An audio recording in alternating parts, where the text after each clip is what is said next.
Como que hacemos un checklist de lo que habíamos dicho anteriormente, ¿no? Sabíamos que en nuestro estudio de posibilidades de mercado que iba a arrojar como principal el valor referencial. Lo primordial del estudio de mercado va a ser nuestro valor referencial. Entonces, el valor referencial es determinado, si sale del estudio de mercado, del órgano encargado de las contrataciones. Y siempre reiterando el tema de las dos fuentes, ¿no? Para poder estar verificando siempre que no nos sorprenda. Ahora, ¿qué incluye el valor referencial? Por eso que yo les decía que aquel potencial proveedor que quiere venderle al Estado, que quiere quedarse en el círculo, tiene que cada vez que presente una cotización lo haga detallado. No presente un precio final global, sino en detallado. ¿Por qué? Porque en el detallado nos va a salir a saltar esto, ¿no? Tributos, que es en el tema cuando vemos pues los servicios de hacer limpieza, vigilancia, lo que sí o sí vamos a tener que verificar el pago a nuestro personal, cuando el personal tiene carga familiar y de cosas. Los seguros, cuando transportamos bienes demasiado especificados, siempre va acompañado de un seguro. El transporte, las inspecciones técnicas, para algunos bienes necesitamos sí o sí la inspección de expertos o peritos, las pruebas, los costos laborales, que era lo que decíamos antes, todo aquello que pueda ser influenciable en nuestro valor referencial. A ver, para ustedes las garantías serían un costo adicional. La garantía les representa un gasto, un costo. ¿Qué les representa cuando presentan su propuesta? ¿Es gratis? ¿Se las regala el distribuidor, el fabricante? Representa un costo. Exacto. Entonces, muchas veces se ve, ¿no? Las empresas que nos cotizan dicen, no te ponen garantía, y cuando tú sales a verificar las especificaciones técnicas, el usuario dice garantía. Es más, hay usuarios que te piden garantía 2 años. Ese costo se va a ver reflejado en el precio del valor referencial, porque no es lo mismo que alguien otorgue garantía por 1 año que garantía por 2 años. Si tengo el servicio de capacitación, porque es una maquinaria demasiado especializada, no sé, pues es un tomógrafo última generación y demás, y necesito a un personal que capacite al usuario, porque también el manejo inadecuado de mi bien puede hacer que se desgaste con mayor facilidad y que yo tenga el tema que cubrir la garantía porque está dentro del periodo, o adicionalmente tenga que ir por el tema del mantenimiento mucho más veces porque vienen operando mal el equipo y no porque el equipo tiene deficiencias. Entonces, si yo considero que voy a mandar a un operario para hacer la capacitación, a un profesional especializado, ¿me representa un costo? Me representa un costo. ¿Debería estar dentro de mi valor referencial? Debería estar dentro de mi valor referencial. Nuestra capacidad, ¿no? Claro, y otro, ¿no? O sea, todo lo que incide, la tabla final es eso, todo lo que incida en la estructura de los costos y servicios, ¿no? En las obras, normalmente tenemos los gastos generales y hay veces ahí metemos un montón de cosas, ¿no? Con nuestro porcentaje, o qué hacemos algunas empresas, maquillamos la estructura de sus costos y ponemos mi margen de utilidad es pues el 6%. Yo estoy siendo lo menos carero para el Estado, supuestamente. Tengo un margen de utilidad de 6%, pero en algún tipo de mi estructura de costos he incrementado para no verme afectado, ¿no? Y para decir, mira, yo vendo al Estado, pero con precios razonables. Entonces, Perdón, eso en realidad al final no tiene mucho, ¿no? Por ejemplo, en obras o consultorías, le pones utilidad 6%, 5%, y pones planilla, no personal, claro. Un montón de plata, pero al final le pagas hasta la mitad de lo que tienes ahí. Claro, o al final está el detalle de tenerlo en planilla, porque cuando yo voy a decir mis gastos generales, pido una ampliación de plazo por causa atribuible a la entidad y no sé qué, y le digo, págame mis gastos generales. Y voy a tener que sacarlo en función a ese tipo de costos. Entonces no me interesa mi utilidad porque estoy... Pero extrañamente parece que me entiende o no se cruza esa información, porque veo un montón de casos en donde la utilidad prevista en el contrato es una. Y lo que es, por ejemplo, el personal, ponen otro, ¿no? O sea, unos, digamos, racionales o elevados a veces. Y al final sucede lo que dicen, ¿no? La ampliación de plazo, gasto general, y van por ese lado. Pero al final, si te das cuenta, la entidad no verifica si que en realidad ese monto le pagan o no. Exacto. Lo paga por la forma. Exacto. El detalle de alguien que tutela bien el contrato dentro del Estado que debe ser. Entra en mi primera valorización y porque la valorización va a ir conjunta con los documentos de pago que acrediten que en la planilla de esa época, imaginemos, estamos trabajando en el túnel y tengo ciertos especialistas, ingenieros, perforadores y no sé qué. Entonces yo debería, si soy demasiado minucioso como entidad, debería verificar lo que pasó ya el supervisor indicándome que estas fueron, no sé, pues, el careo de labores de este personal, tantas horas hombre, durante tantos días y demás, y si equivale a lo que vienen pagando por su Yo digo que eso tiene que en realidad, cuando estamos hablando de temas de tercerización, claro, ¿no? Eso sí se ahí pide. se pide Exacto, porque estamos regulados por una norma nacional. Claro. Pero como tú lo acabas de señalar, ese es un vacío que la norma todavía no ha regulado. Pero ¿qué sucede si yo, entidad, quiero tutelar bien la ejecución de contratos de obra? Yo contrato un supervisor. Lo que sucede es que a veces descuidamos los contratos de la supervisión de obras. Nos peleamos por conseguir un super ejecutor de obras, que tenemos los requisitos más altos, tantos años de experiencia, el monto facturado superior a tantas veces el valor referencial y demás. Y ahora que están viendo en empresas constructoras españolas, tenemos un buen, por lo menos un potencial proveedor o un postor adjudicado que cumple en el texto con todo lo que hemos pedido. Pero ¿quién supervisa el trabajo del ejecutor?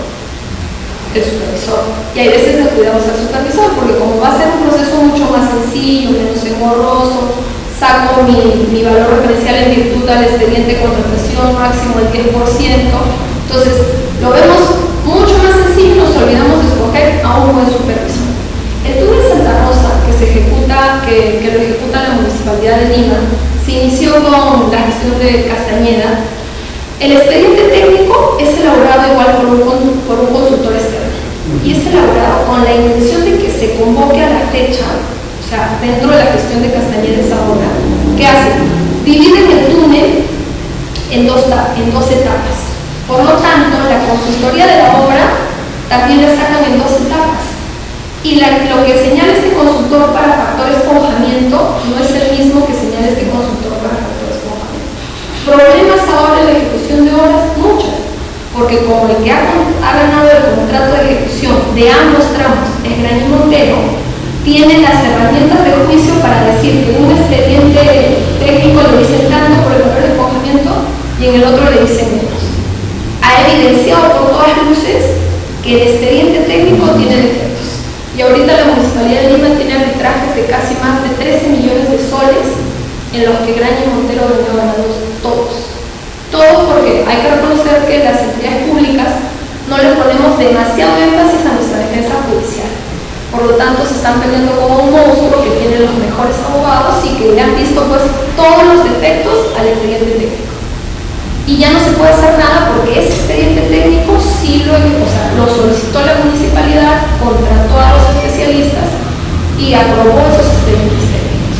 Entonces, lo que señala es dónde me puedo curar en salud con un buen supervisor. Un buen supervisor va a hacer que la ejecución de obras se ejecute dentro de los estándares especificados en el expediente técnico y se va a dar las diligencias para verificar que es cierto que se trabajaran en esos turnos, que es cierto que estaban esos profesionales y no que sea pues lo que nos venía contando, ¿no? Entonces, tenemos eso como valor referencial.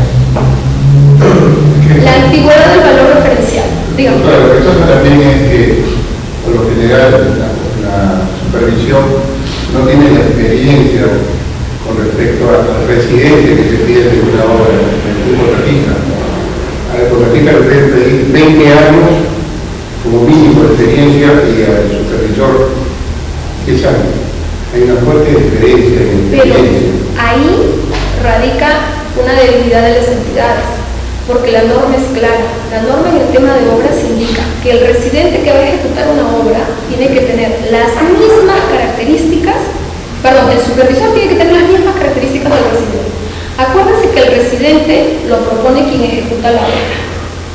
Yo, ejecutor de obra, presento al residente de acuerdo a las características que me pidió la entidad. Normalmente todas las entidades salimos a convocar primero de ejecución de obra porque por el monto me puede demandar mayor tiempo. La obra va a poder ser convocada a través de una licitación pública y me va a demorar más de 42 días hábiles entre convocatoria y presentación de propuestas, que en días calendarios hace más de 2 meses. Y mientras voy convocando mi proceso, ¿qué hace? Ya a la mitad del tiempo se acuerdan, ¡ay, el supervisor! Salgo a convocar al supervisor. Y justamente por no hacerlo de manera diligente, oportuna y demás, olvidamos los detalles que estamos señalando, ¿no? El supervisor tiene que ser un profesional con las mismas capacidades que el residente. ¿Qué ocurre como ejemplo de los túneles de Santa Rosa? Imagínense que el residente del túnel, en la ejecución, pues la obra está dividida, como les explicaba, en 2 etapas. La ejecución del túnel es una, y la ejecución de los accesos o áreas colindantes es la otra. Para el túnel se necesitan especialistas justamente en edificación de túneles. En el Perú no hay muchos. No hay más de 2 o 3 túneles, me parece, y son mucho más antiguos en las carreteras, me parece la carretera central, creo que es la que tiene más túneles, después no hay más. Y el otro túnel de Experiencia Lima creo que es el que se va a Chorrillos, el túnel que conecta la herradura o la salida de herradura, ese es otro túnel, o sea, son poquísimos. Entonces, ¿qué sucede? Si el residente de la obra del túnel tiene determinadas especificaciones y va a trabajar con relación a esa experiencia, yo le pongo un supervisor que nunca vio túneles. ¿Cómo va a saber que la labor que se vino ejecutando es la adecuada? Entonces, podríamos también decir que si no se cumplieran con esos requisitos, vamos a tener un problema. El túnel se paralizó porque hubo un desperfecto en la ejecución y se cayó, se derrumbó. Los parantes no eran, me parece, los necesarios. Exacto. Entonces, no, hasta donde yo tengo entendido, el supervisor sí ha tenido las mismas características y ha cumplido con los mismos requisitos del residente. Pero hagamos el ejercicio contrario, que el supervisor no haya tenido las características. Ese derrumbe podría haber sido solo atribuido a su responsabilidad porque de repente no actuó de manera negligente, de repente no conocía que los trabajos que se venían desarrollando y demás. O sea, eso es el coquito para el que ve obra, ¿no? Las personas que ven obra saben que tiene que ser idéntico, pero puede suceder, como dice usted, en lo que se olvidan, sale el último momento de la convocatoria y por no ejecutar, por no dejar que transcurra el tiempo para que se empiece a ejecutar la obra, toda obra tiene que empezar con la designación del supervisor, si no empieza, y para que empiecen a la par sale pues entre gallos y medianoche a convocar una convocatoria, ¿no? Puede suceder. Entonces, la antigüedad del valor referencial era lo que nos habíamos adelantado hace un rato cuando comenzábamos con relación a desde cuándo se computa la antigüedad del valor referencial. Desde la fecha de la determinación del presupuesto, que es lo que yo le decía, ¿no? Le dice determinación del presupuesto de obra que forma parte del expediente técnico. Antes, lo que se señalaba eran 6 meses desde la aprobación del expediente técnico. ¿Y qué sucedía? Sucedía que el expediente lo elaboraban pues en diciembre, y entre que se aprobaba por la demora administrativa y demás, yo terminaba aprobándolo pues en marzo y salía a convocar marzo, abril, mayo, junio, julio, agosto, septiembre. Entonces, para como estaba estipulada la norma, estábamos dentro de fecha. Eran 6 meses desde que se había aprobado, pero en realidad el presupuesto estaba elaborado con anterioridad. Para aquellas personas que ven obras, sí saben que nuestra estructura de costos tiene siempre la fecha de la elaboración del presupuesto, ¿no? Y te dicen precios al mes de marzo. Entonces, el cemento, que puede ser lo que más varía, a esa fecha la estructura de costos dice, no, la bolsa de cemento o esta medida está por a tanto el precio. Pero puede ser que cuando yo ejecute la obra, esa bolsa de cemento ya no cueste, no sé, pues los 22 soles que cuestan y me esté costando, por algún incremento, me esté costando 32 soles. Yo contratista no me voy a ver perjudicado porque ha habido una variación en el tiempo por influencia del mercado o por el índice de precios al consumidor. ¿Qué hacen los contratistas de obras? Al momento de presentar su valorización de obra, señalan, ¿no? Mi precio era 22 soles, aplico una fórmula de reajuste que es el índice de precios de la fecha en la que estaba eso, por la actual, y se divide, y le va a salir cuál es el monto de reajuste, 0, tanto por ciento, y se va a incrementar el valor de esa bolsa de cemento con la que yo cotice. Contratista de obra no se termina cobrando lo que en realidad le cuestan los materiales y que lo oferta. Pero si es que yo lo hago al precio en la que realmente se elabore el presupuesto, no tengo pérdidas, porque entre enero que se hizo el presupuesto y yo diciembre que paso una valorización, veo cuál es el índice, ¿no? El índice va aumentando a veces. Imagínense que no me consideran enero, que es la fecha del presupuesto, y me consideran junio, que es la fecha en la que se aprueba el expediente técnico. Entonces, el índice de precios al consumidor varía puntitos, es 0.01%, entonces entre enero y junio hay 6 puntos. Y cuando yo aplique mi fórmula, esos 6 puntos me van a determinar una pérdida mía. Le estoy regalando 6 puntos a la entidad porque estoy considerando otra fecha. Entonces, ese vacío existía en la norma anterior y lo que hace el nuevo reglamento es decir, no baja. El precio es el de la estructura del presupuesto, por eso que ahora sí lo colocan. La determinación del presupuesto de obra se computará desde la fecha de determinación del presupuesto, que forma parte del expediente técnico. Pero una cosa es el presupuesto, que es una relación de partidos que se van a ejecutar, y el otro es el análisis de cada partida.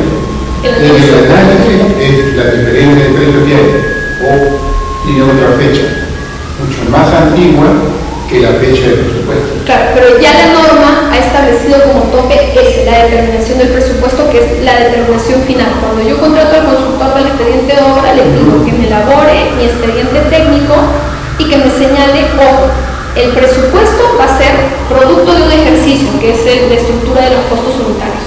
La norma no ha ido más allá en señalar que la estructura de costos unitarios va a determinar un precio, sino el presupuesto.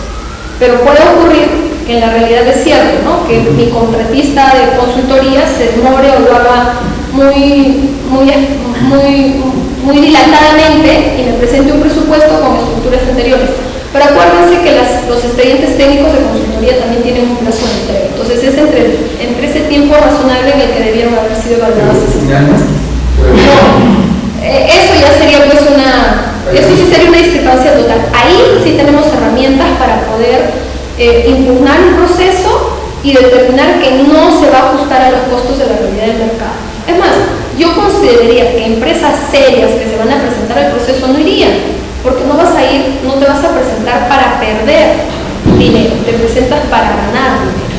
Entonces sí es cierto, puede ocurrir, pero también está en nosotros los proveedores ver si me presento o no me presento, ¿no?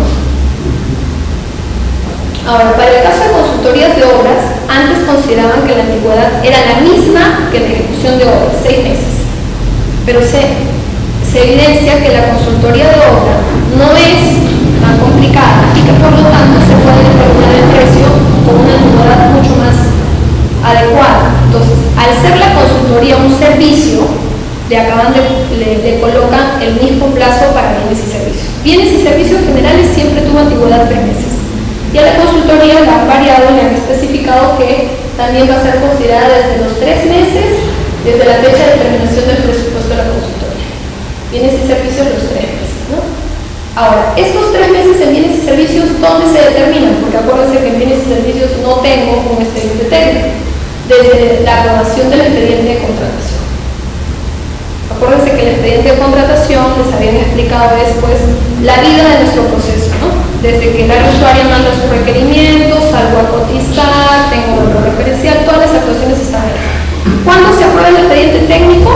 Lo apruebo una vez que ya tengo el valor referencial y sé qué tipo de proceso voy a salir a convocar.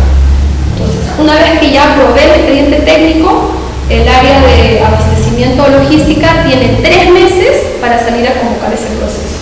Si por A o B me demoro, voy a tener nuevamente que actualizar mi estudio de mercado porque pueden haber variado las posibilidades. El valor referencial va a determinar, como decíamos, el proceso de selección que se va a convocar. Ahora, este tipo de proceso de selección, si no estuviera adecuado, porque tenemos topes para cada proceso de selección, va a determinar que existe un vicio de nulidad. Si nosotros convocamos sabiendo que nuestro valor referencial es otro, un proceso de selección que no corresponda, ese proceso desde su nacimiento es nula. No refleja lo que realmente queremos convocar. Entonces, el comité especial, como les había dicho yo adicionalmente, esto es producto de todo el estudio de posibilidades de mercado, tenemos el valor referencial. Y ya lo había dicho el artículo 13 con relación al tema del valor referencial y el estudio de posibilidades de mercado. El comité especial no únicamente va a elaborar bases y va a establecer criterios de evaluación, el comité especial va a revisar ese estudio de posibilidades de mercado. Porque recuerden que el comité especial es un órgano autónomo y son responsables de la conducción de su proceso. Muchos de nosotros que hemos sido miembros del comité especial nos llegan procesos en los que a todas luces se puede evidenciar que hay una sobrevaloración. Saldrían a convocarlo, ustedes siendo miembros del comité especial, algo en lo que por ahí les evidencia que está sobrevalorado, ¿no? Porque acuérdense que la Contraloría va a ir contra los miembros del comité especial y todos nuestros actos son revisables con 10 años de antigüedad. 10 años atrás, por hechos atrás no puede caer todavía sanciones y observaciones de autoría. Entonces, ¿qué le corresponde al comité especial? Observar ese valor. Pedirle al órgano encargado de las contrataciones que evidencie cómo llegó ese monto, que revise o que actualice. Imagínense que el órgano encargado de las contrataciones hizo correctamente un estudio de posibilidades de mercado. Lo hizo, tuvo dos fuentes, cotizó, evaluó correctamente, cumple todas las características, tiene un valor referencial. Pero administrativamente ese expediente se quedó pues en la mesa de algún funcionario no tan diligente más de 3 meses. Después lo aprueban, le entregan al comité y hay veces algunas instituciones todavía tenemos resoluciones guardadas, a veces con fechas anteriores y le dan al comité en fecha, el expediente se elabora el 1 de abril, el 1 de enero, se lo entregan el 1 de abril. Pero la fecha del expediente dice marzo, ¿no? Entonces, en documentos estaríamos perfectos, pero en la realidad la fecha tiene casi un mes ya de atraso. El comité debería convocar ese proceso, debería observar el valor referencial. ¿Qué harían ustedes como comité? ¿Convocan? Tiene ya más o menos acuérdense, se aprobó el expediente en enero y te lo dan exacto.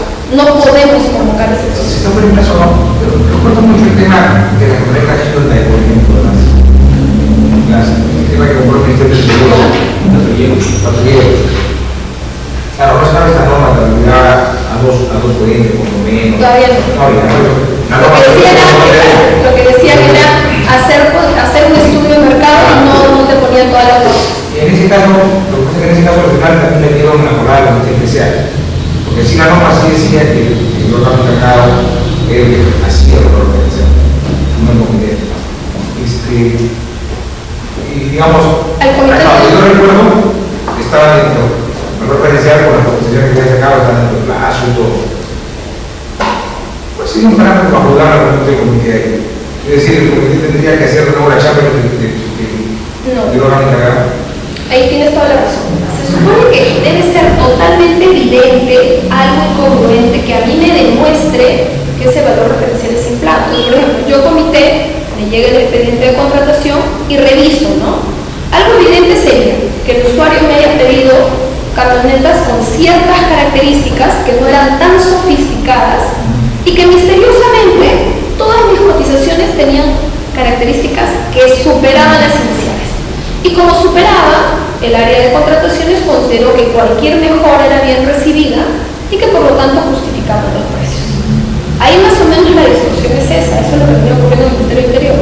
El área usuaria no tuvo especificaciones tan bien hechas. Tenía estos rangos que yo les decía, ¿no? Cuando uno compra autos o ve especificaciones de autos para direccionar entre Nissan y Hyundai, creo que es la potencia del motor, que dice, ¿no? Entre tanto y tanto, el carro que tú estás pidiendo es un Nissan. Si pides entre este margen y este margen, el carro que estás pidiendo es un Toyota. Entonces, los proveedores de autos te dicen, si tú quieres que yo participe y tengo estas dos marcas con las que yo vendo, tienes que abrirme el rango para yo ofrecerte un producto exacto, que calce. Entonces, pero como las características iniciales del Ministerio del Interior estaban tan someramente especificadas, permitía que pueda calzar esas y hasta unas mayores porque las superaban y por lo tanto mi valor referencial sigue inflando.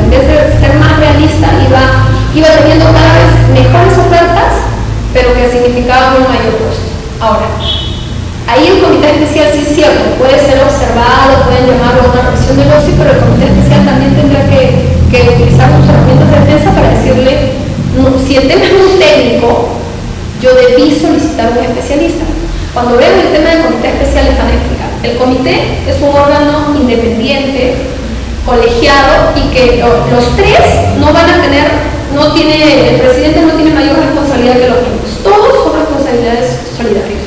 Entonces, lo que dice la norma es que el comité puede solicitar a un especialista técnico cuando tenga estos temas demasiado controvertidos en los que se necesite la opinión de un especialista. En el tema de material médico, por ejemplo, en salud, los comités siempre están conformados por un médico especialista en el producto que se pide. Por ejemplo, se piden bolsas de colostomía. Y alguna vez habrán designado algún comité en el que había pues un médico pero que era cardiólogo. Nunca ha trabajado con una bolsa de colostomía.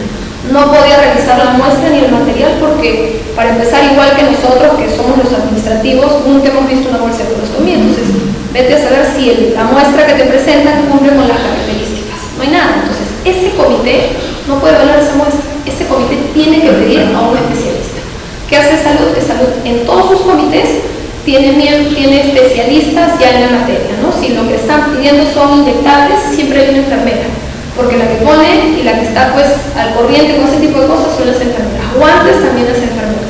Te sacan una muestra y al toque saben hasta del grosor, sin ser peritos saben porque como lo utilizan cotidianamente, entonces ellas saben cuándo el guante que estamos probando cumple con lo que hemos pedido o son de aquellos descartables que a la fuerza nomás se están rajando. Entonces sí es necesario que el comité tenga un especialista. Eso lo van a dar más adelante, pero es correcto.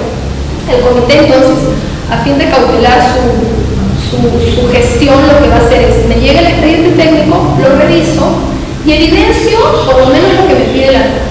Dos fuentes. Tengo dos fuentes, hay pluralidad de postores, quiénes cotizaron, qué cotizaron. Entonces, si por lo menos evidencio que se ha cumplido con lo que me dice la norma, voy a poder salir a convocar. Pero si me queda duda, si yo fuera comité, pediríamos al órgano encargado de las contrataciones que nos especifique cuál es el detalle, ¿no? ¿Por qué no pasa?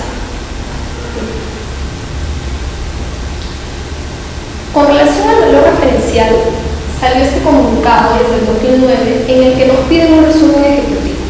No sé si se recuerdan antes en los procesos de selección anteriores, yo salía a convocar, colgaba mis bases, donde ya se estableció mi valor referencial y proveedor yo, potencial postor, ni siquiera sé cómo obtuviste ese valor referencial, porque como lo que sale en las bases es simplemente el valor final, entonces si sumaste, si dividiste, si escogiste el menor precio, si tuviste dos cotizaciones o más cotizaciones, si tuviste dos fuentes o tres fuentes, nunca me di por enterado, porque cuando leo las bases, supongo que están bien hechas y veo que el valor referencial son pues 200.000 soles, ¿no? A raíz de que los órganos encargados de las contrataciones tenían esa salvedad de poder salir a convocar y después pues terminar de hacer mi estudio de posibilidades de mercado o conseguir mis cotizaciones, incorporarlas entre que salía a convocar mi proceso, la norma estableció que se colgara un resumen ejecutivo.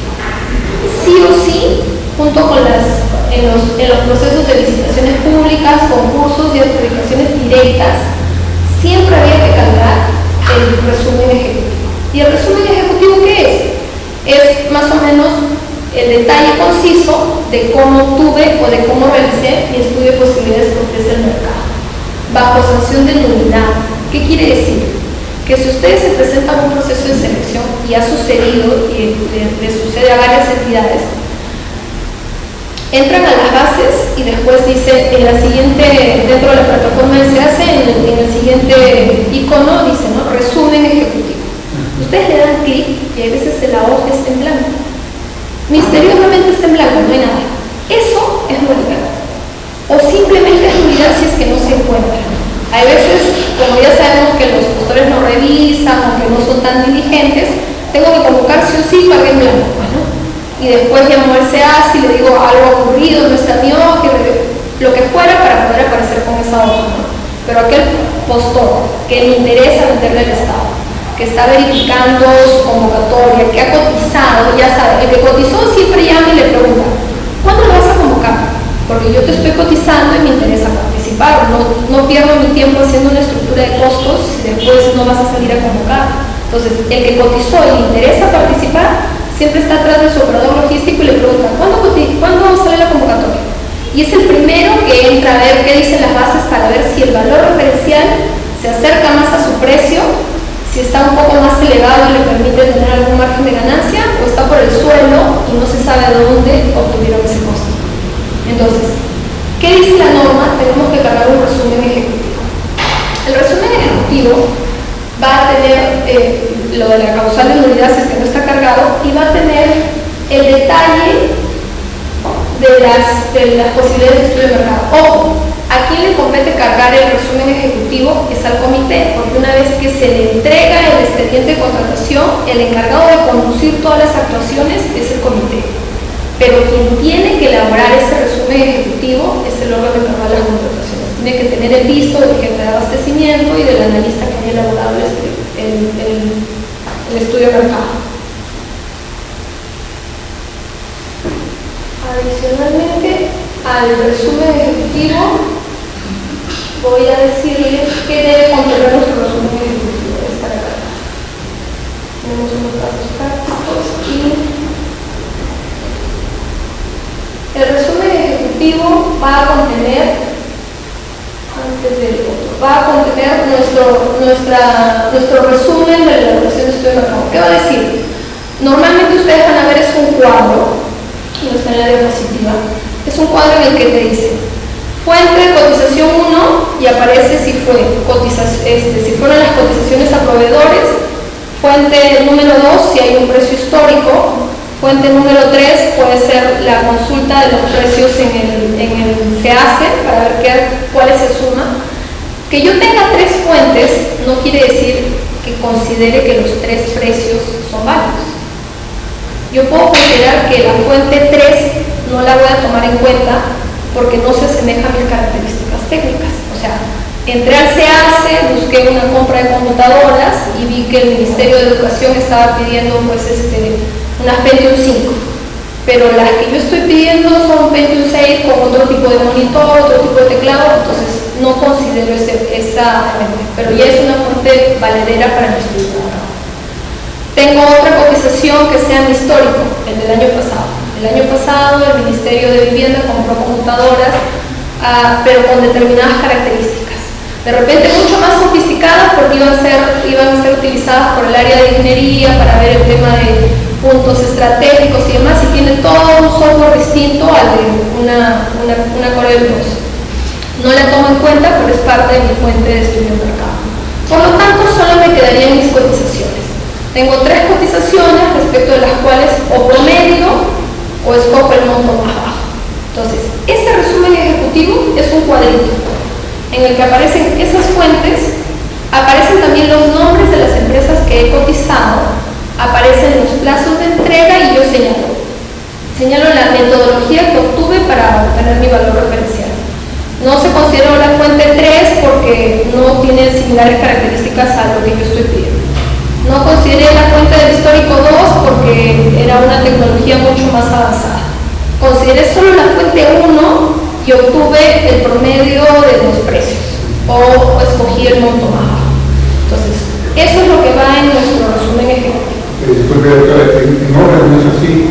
En obras no. En obras no hay, en obras lo que existe para mi resumen ejecutivo es colocar mi monto del expediente de contratación, del expediente técnico, o colocar, si no voy a hacer y lo voy a hacer a llave en mano, el tema de la viabilidad, ¿no? Con cuánto me otorgaron la viabilidad y ese es el monto de mi valor referencial. Lo único que se especifica ahí nada más es que hay una cantidad de postores en el área y que sí es factible ejecutar la obra. Pero no hay nada de estudio de mercado. No, porque acuérdense que el valor referencial en el tema de obras lo arroja el expediente técnico.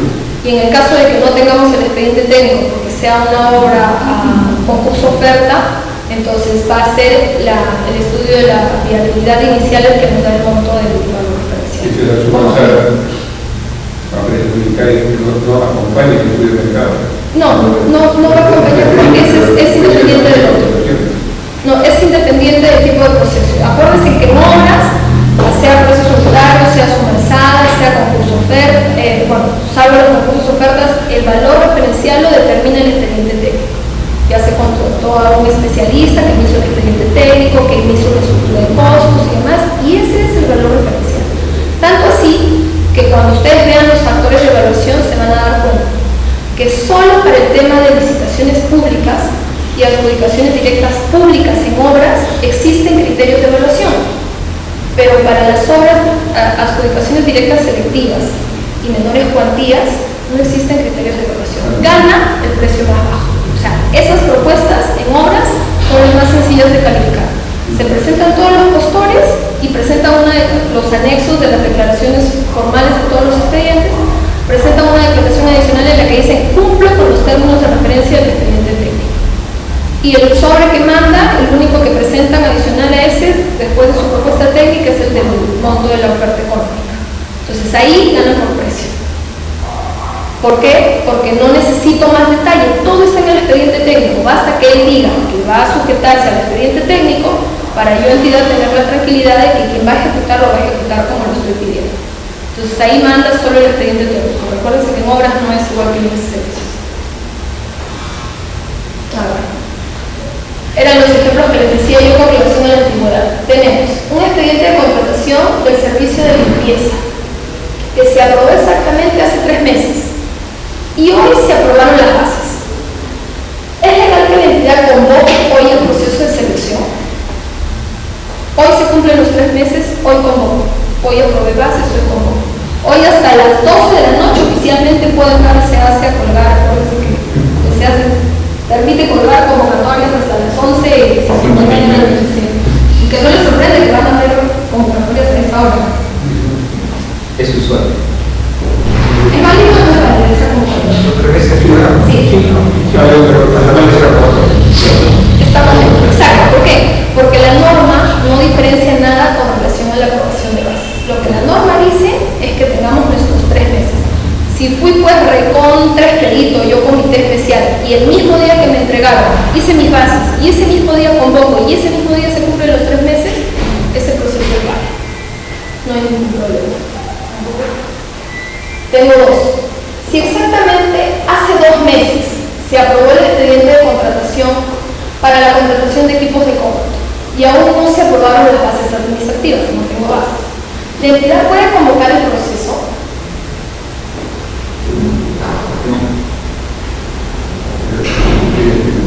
¿Cuántos meses ya tendría ese proceso? Ese valor referencial. Hace 2 meses se aprobó el expediente de contratación. ¿Desde cuándo contamos nuestro tiempo de antigüedad?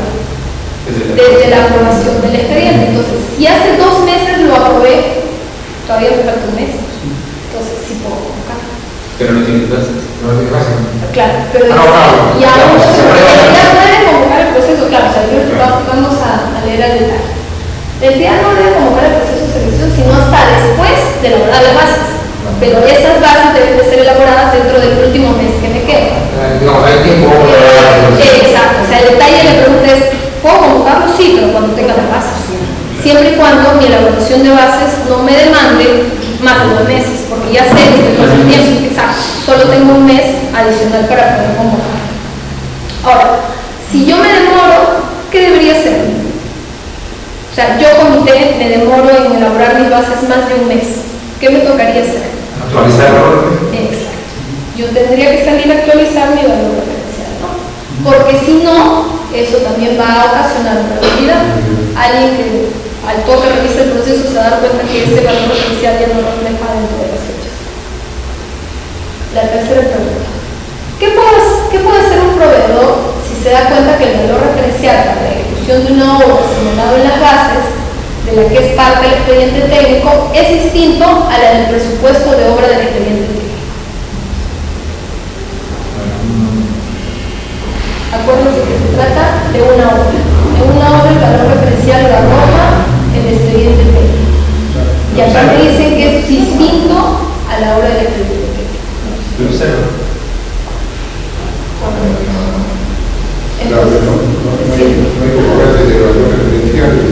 exacto. Entonces, si el proveedor, que inclusive puede ser solo el participante o el postor, o el público en general, aquí es cualquiera, porque eso va a ser es una incongruencia entre nuestro presupuesto de obra, del expediente técnico y las bases. Vamos a poder, si somos participantes, los vamos a poder observar. Y lo vamos a poder utilizar para impugnar después el proceso. Y vamos a poder traer una nulidad de eso. O vamos a poderlo denunciar. Si nosotros solo somos participantes, que ni siquiera cotizamos, que por lo menos cotizamos o somos un público en general que no participé porque no tuve tiempo de comprar las bases, pero ahorita estoy revisando el plan anual de la entidad, me interesa, quiero ver cómo está. ¿Qué utilizan? Es un mecanismo que todo posible postor y proveedor del Estado debe utilizar, las denuncias.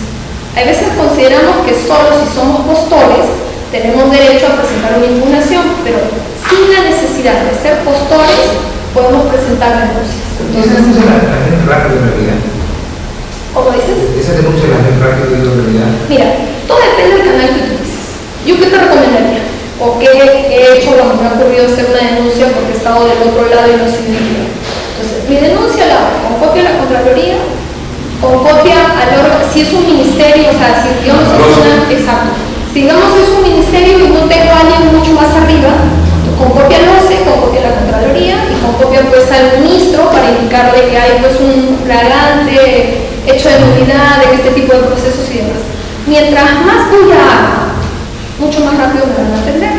Si es que solo me dirijo al órgano encargado de las contrataciones de manera muy formal, muy correcta y le digo, oye, tienes un defecto, lo estás ejecutando mal, el órgano encargado de las contrataciones, al saber que es su propio defecto, no lo atiende.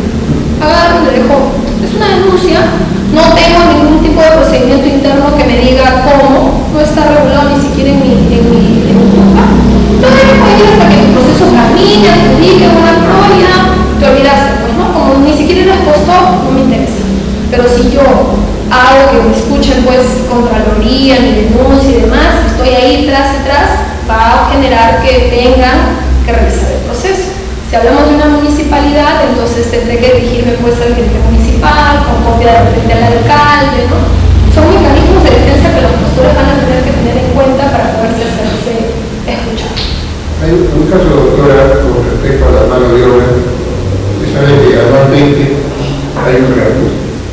Y a veces los expedientes no entregan ese reajuste porque la resolución sale en el mes de septiembre para que se pueda cumplir el reajuste. Y si ha sido convocada una licitación con precios del anterior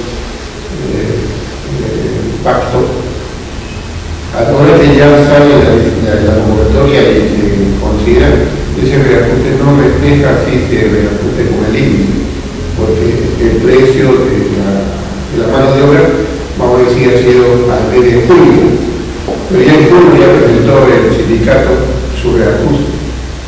Pero ese, exacto. Lo que sucede es que en ese momento el reajuste que solicita el sindicato todavía no ha sido aprobado y va a ser aprobado con posterioridad. Pero cuando ya se ejecuta, va a reflejar esa, porque ya ha sido... Si yo fuera el postor o sería el ejecutor de obra, ¿qué hago?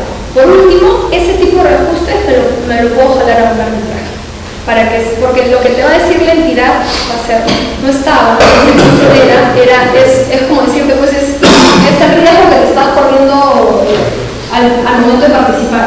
Pero como las cosas no solo son por derecho, sino porque también prima la realidad, podremos irnos a un arbitraje para que un arbitraje real nos diga ocurrió. O sea, si bien es cierto, la norma no lo tutela y no está dentro de los parámetros iniciales, podríamos pelearlo. Siempre y cuando se tengan los documentos que nos respalden para el tema de cuándo se solicita el pacto, cuándo se negocia con el sindicato, en qué momento se aprueba, ¿no? Y estén dentro de los plazos de nuestra institución de obra. Esa resolución es retroactiva. Claro, eso es, o sea, por eso le digo, lo que sucede es que acuérdense que cuando se trata de fondos del Estado, la persona que paga no te va a querer pagar ni un sol más de lo que sabe tu contrato. El temor principal de las entidades es, yo no puedo pecar en defecto, o sea, te puedo pagar menos. Y no te das cuenta y no me reclamas porque no tengo cuenta. Pero nunca te voy a tratar de pagar más, porque sabemos que vamos a ser auditados. Entonces, lo que hacemos es, como el vacío, como no está regulado y es un vacío, lo que hago es, no te corresponde y no te voy a pagar. Y si quieres, solicita arbitraje. Entonces, el postor, lo que sucede es que ahí ya es el proveedor, porque ya está ejecutando contrato. El dilema de muchos proveedores es, si ahora reclamo, me voy a un arbitraje, la próxima vez que me presente me van a ver como que el proveedor que reclama, el proveedor que trae problemas, el proveedor. Entonces es como que tienen el temor que la entidad no lo vuelva a contratar y la próxima vez trate de buscarle algún defecto a su propuesta para que no gane. Entonces, muchos de los proveedores que contratan con el Estado tienen ese temor porque es esa relación de el Estado es mucho más fuerte que el proveedor, ¿no? Entonces, si yo quiero continuar en el mercado y quiero seguir siendo proveedor, ¿qué hago? No reclamo, ¿no? Las valorizaciones, por ejemplo, de obras no se pagan a veces dentro del plazo establecido y muy pocos contratistas reclaman intereses por esas valorizaciones. Reclaman los que pues, no les interesa, no saben que tienen muy buenas propuestas y están pedidos en el mercado y reclaman. Pero los proveedores que recién empiezan, que quieren contratar con el Estado, nunca reclaman. Se comen ese costo negativo de haber trabajado con su propio dinero hasta que las valorizaciones empiecen a cambiar. Entonces sí es cierto que puede surgir ese detalle. A ver. Resumen. ¿Cuál es nuestro caso prácticos? A ver, habíamos llegado hasta la tercera, ¿no? Entonces ya está. De acuerdo. Es válido que al momento de convocar se publique junto con la convocatoria la resolución administrativa que apruebe el expediente de contratación y que esa resolución contiene el estudio de posibilidades de mercado. O sea, en vez de colgar mi resumen ejecutivo, lo que me va a colgar la entidad es una resolución administrativa donde se apruebe el expediente de contratación. Acuérdense que el expediente de contratación debe ser aprobado, ¿no? Y hay una resolución. Entonces lo que hacen es, cuelgan las bases y después te cuelgan esta dichosa resolución.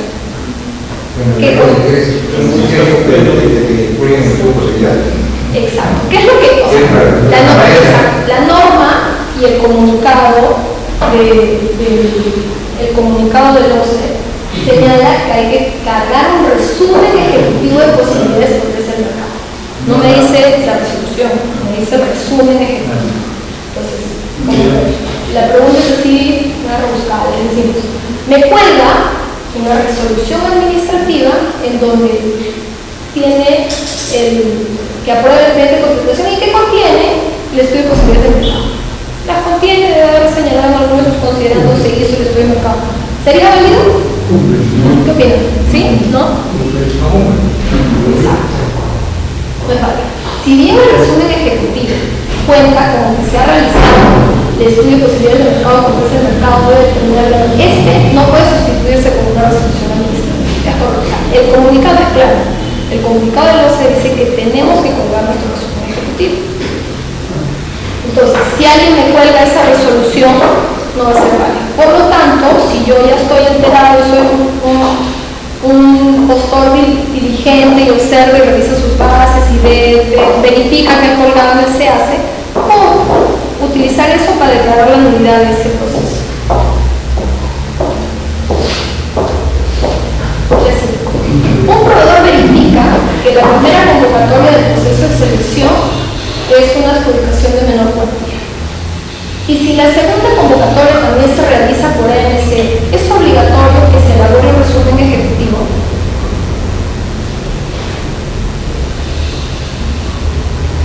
Estamos hablando de una segunda convocatoria de una menor cuantía. ¿Es obligatorio que se cuelgue el resumen ejecutivo? Regresamos a nuestro comunicado. ¿El comunicado qué dice? El comunicado dice que para la convocatoria de licitaciones, concursos públicos y adjudicaciones directas, para las menores cuantías no necesito resumen. Entonces, ¿por qué? Porque cuando hago menores cuantías, no hago netamente un estudio de mercado o una indagación de mercado. Entonces, no necesito cargar un resumen. ¿Qué dice nuestra respuesta? A ver.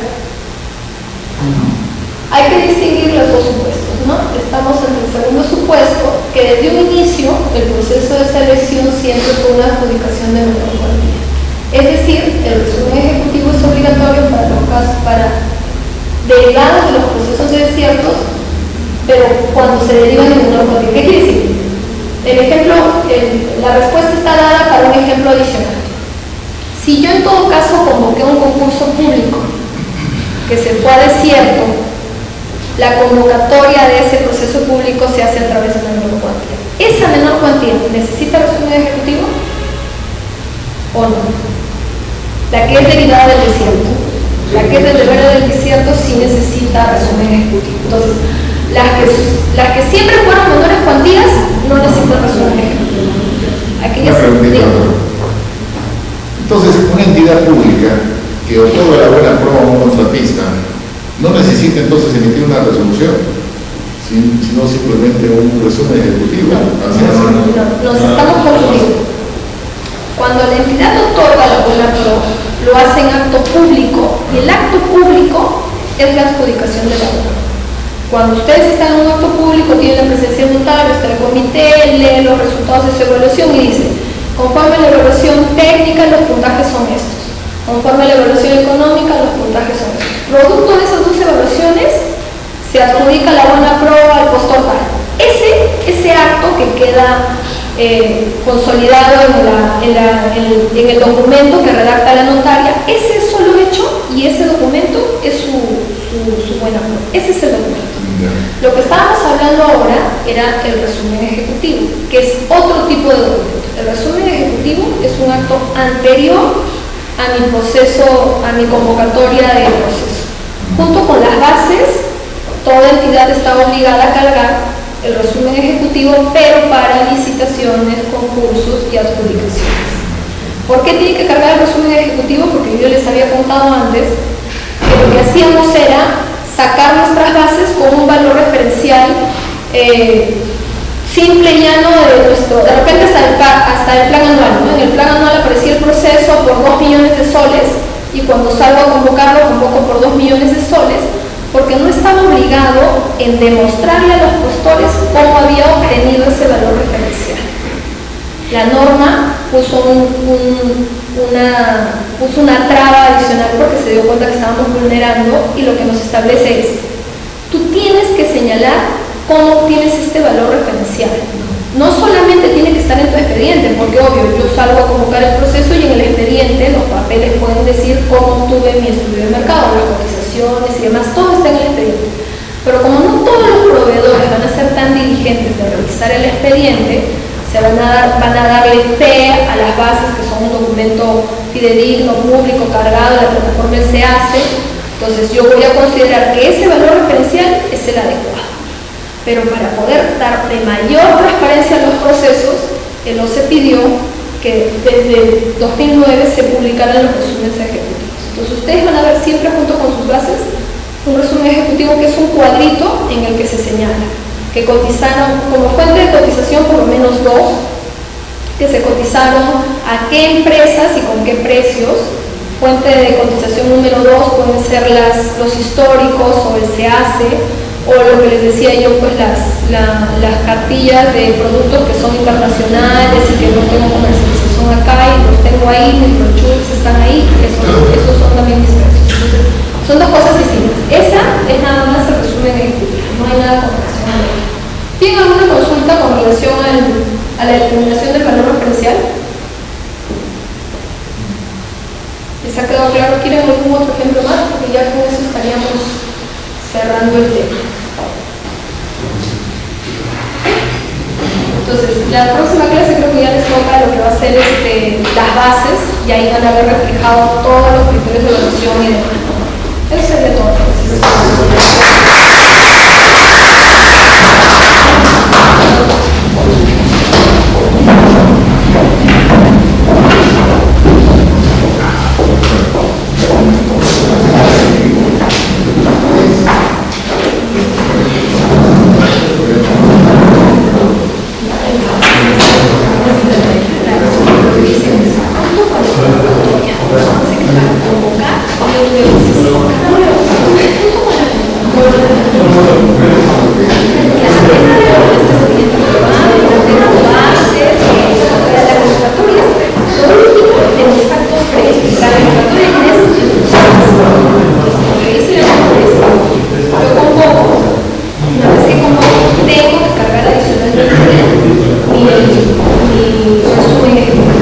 Pero solo para licitaciones, no podemos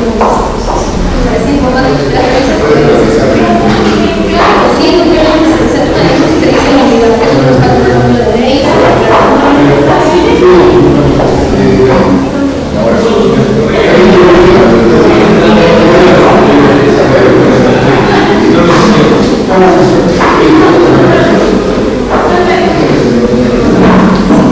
aprobación del proyecto técnico lo puedo hacer mediante una resolución. Lo que dice es la entidad aprobará. Yo puedo hacerlo con una resolución, informar con una serie de solicitudes de contrato, aprobación del proyecto técnico, con datos adicionales y cuando eso recién hay una resolución del proyecto técnico.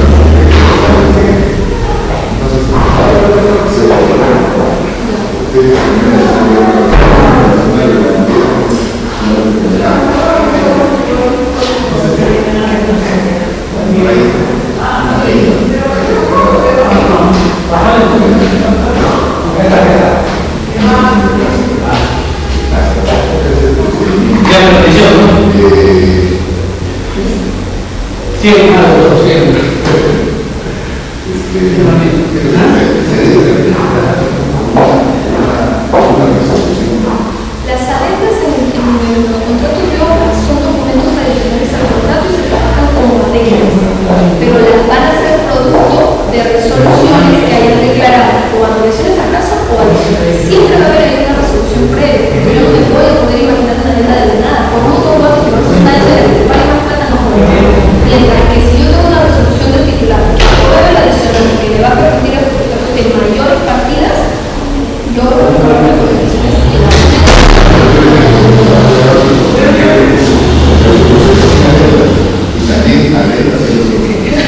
hay veces que lo hagan con las contrataciones, hace todo tan rápido que se olvida. Pero es correcto, sí es cierto que los contratos de gobierno nacional son los primeros que se olvidan y no son los necesarios. Hoy con la disposición